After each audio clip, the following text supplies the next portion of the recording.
Welcome to another episode of You and Me and Multiple Sclerosis. My name is Pam, and I've been living with multiple sclerosis for almost 38 years.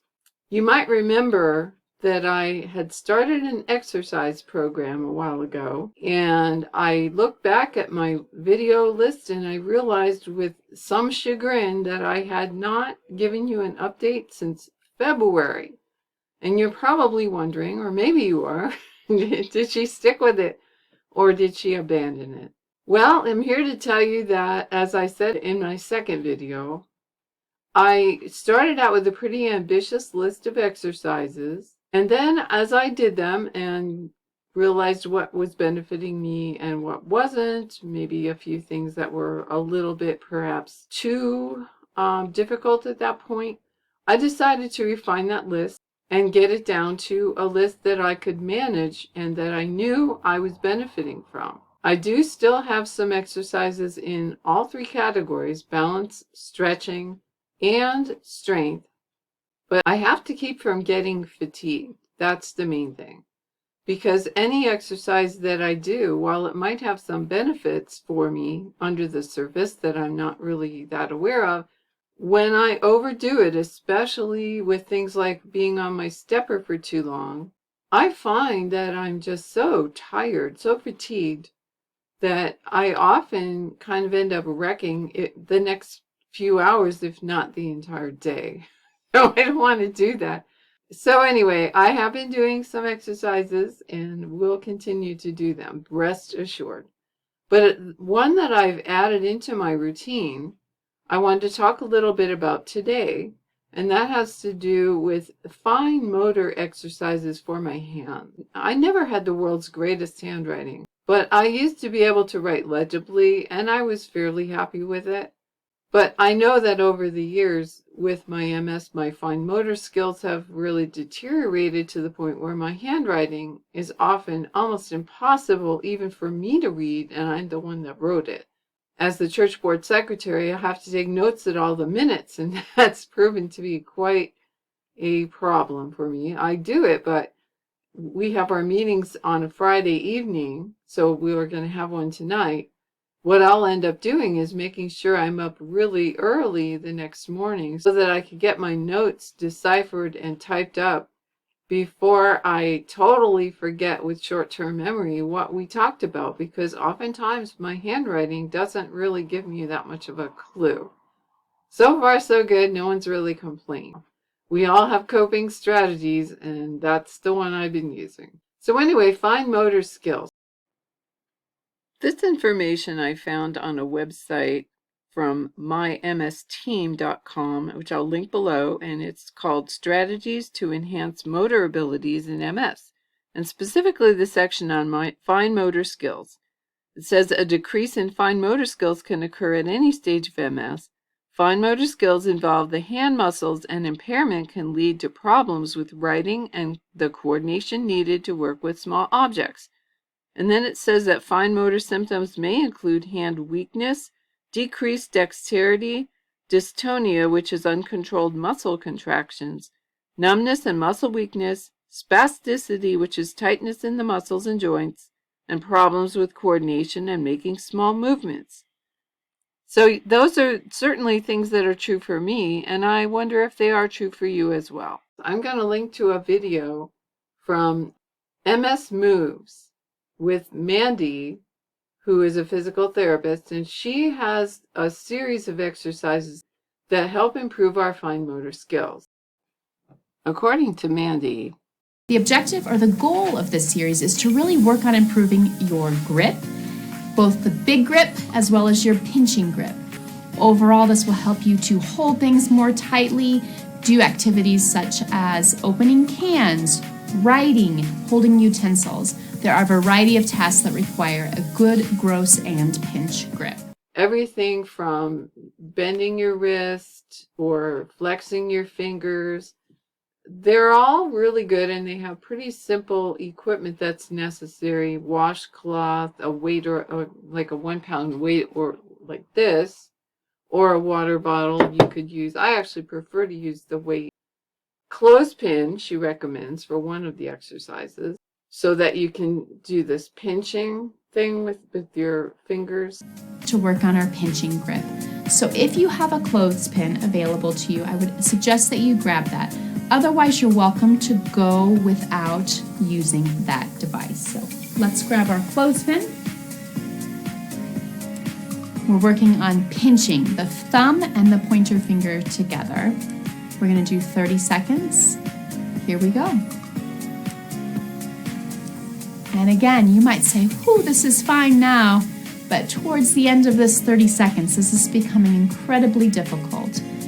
Feel free to ditch the clothespin and just work on the pinching motion itself. It's perfectly fine. Very, very helpful exercise for buttoning, zipping, anything that requires that tiny little pinch. And you're there. Great job, you guys. Let's switch over to the left hand.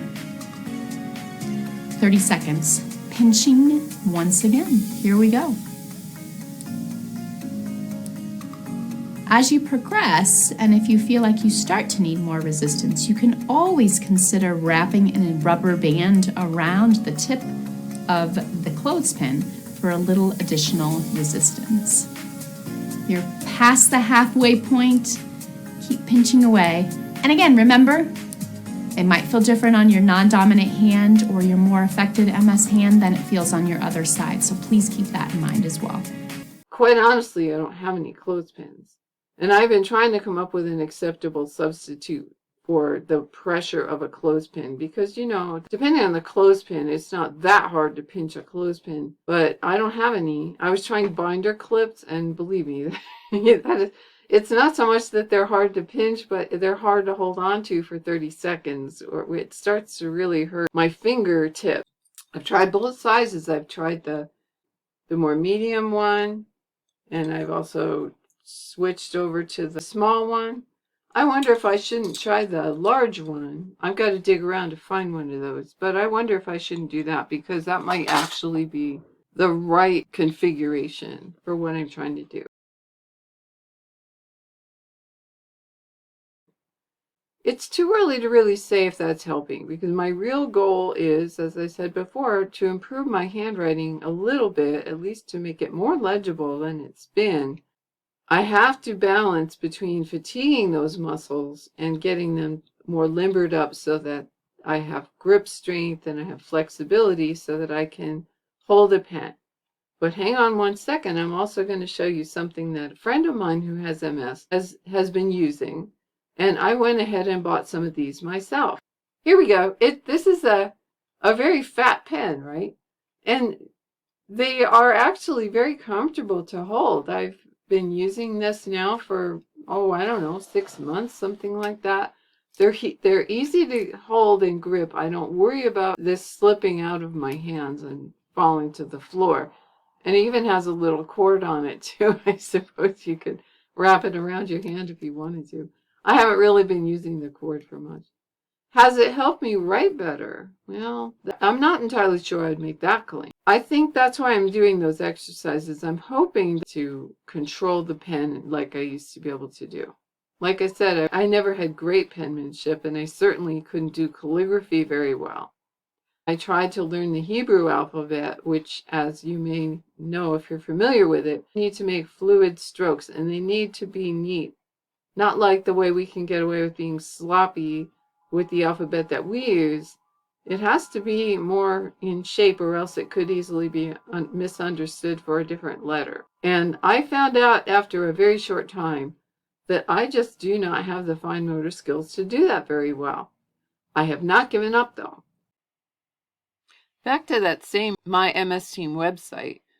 They talk about hand dexterity exercises. They give some other suggestions, including things like stacking pennies, stringing beads, playing with putty, rolling a pencil between the thumb and finger, picking up marbles one at a time, wringing out wet washcloths, picking up toothpicks with tweezers, drawing or painting, practicing buttoning a shirt.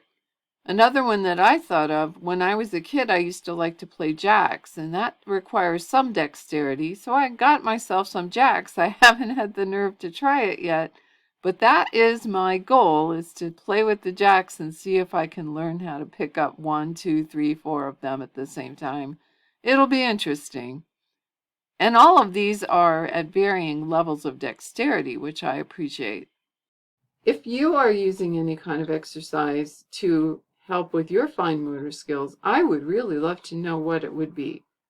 Because I have done a little looking into this, but I'm not done looking yet. I'm going to keep looking till I find the set of exercises that really helps me. And my goal is to be able to write more legibly. Okay, well, that's my exercise update. I would really love to hear from you what you do for exercise and how that makes you feel. And have you found that there's a sort of a sweet spot where you can exercise, but if you go even a little bit too far, you've kind of wrecked your whole day from being fatigued? Anyway, let me know in the comments below. And in the meantime, take really, really good care of yourself until I see you again in my next video.